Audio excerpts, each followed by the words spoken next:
Hi, my name is Laura Burciaga and I am a theater education major. And when coming up with this activity, I found it really interesting because in theater we do use a lot of activities for our classrooms. So it came a bit simple but also difficult because there's already so many available to theater teachers that it's hard to come up with one that is interesting enough that other teachers haven't done before. And so what I came up with, I titled it "Can You Handle the Heat?" And my activity is an improv activity. So what text I decided to use was just theater level 1 for grades 9 through 12. And it's basically talking about the beginning of theater, which is like multimedia communications, learning how to use the stage, developing your stage presence, and developing your acting as to become a well-rounded actor. So the reason I chose an improv activity, it's because when you're first coming into acting and thinking in the mind of a theater teacher, you're very shy at first. You're not as outspoken as most would think. Sure, at home we might play around and maybe do like a little bit of skits in here and there, but when you're actually in a classroom or on stage, it's a lot more difficult than just messing around, you know? So that's why I chose an improv, because it's a great icebreaker as well for the beginning of your activities and stuff like that. And it'll show the teacher, in this case me, what the student has to offer. This will also help as like an educator myself to see what students I would like to use in future productions for the school year, as well as just to see what students need to work on and how I will be able to help them become that well-rounded actor. For the materials, you don't really need much, because for acting a lot of times it's just our own thoughts and our own voices. But if you would like to make it interesting, there's always an option of providing chairs, hats, books, tables, like little stuff like that that's already around you in your classroom that the students can use. A lot of the times when I did improv activities, like even now in college, I would use a desk to pretend I'm driving a car and stuff like that. So the things the students have around them are great materials that they can use in this improv activity. It necessarily doesn't have to be a list specifically of what you need. I've already gone over a little bit of the what to do for this activity, but I'm going to go more into depth about the activity now.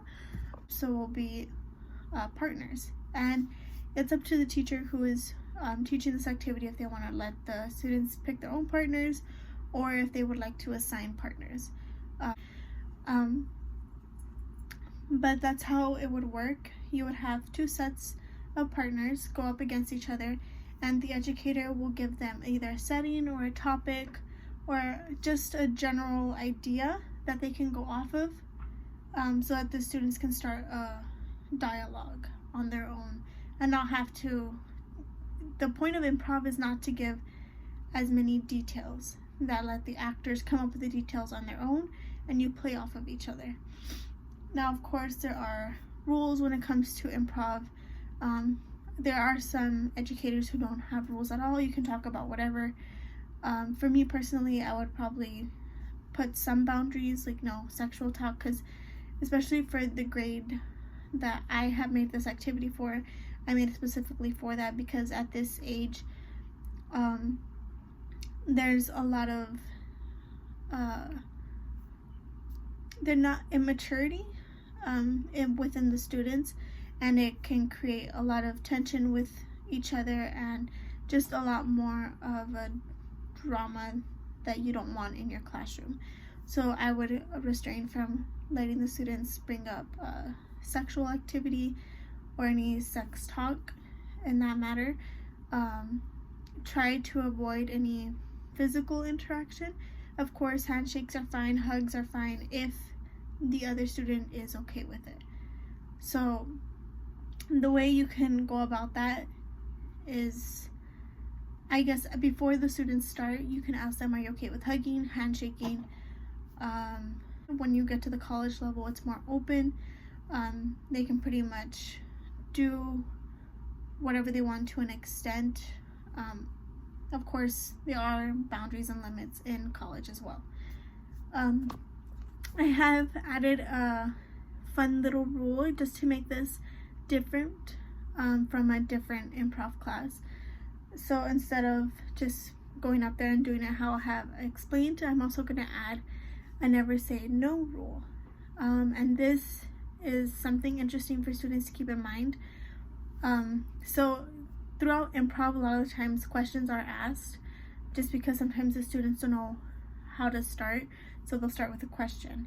And if it is a yes or no question, the student is obligated to say yes, not no.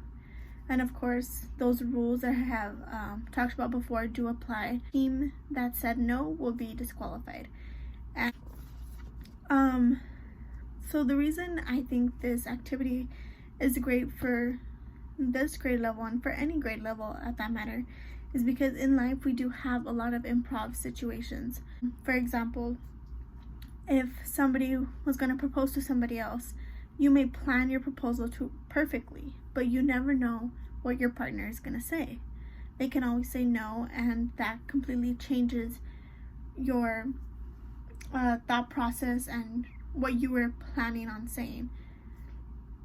So when it comes to improv and life, that's pretty much what life is. You listen to what the other person is saying and you respond. And yeah, that's my activity. I hope you guys enjoy it. If you do use it, I'm sure it'll be a lot of fun. And thank you.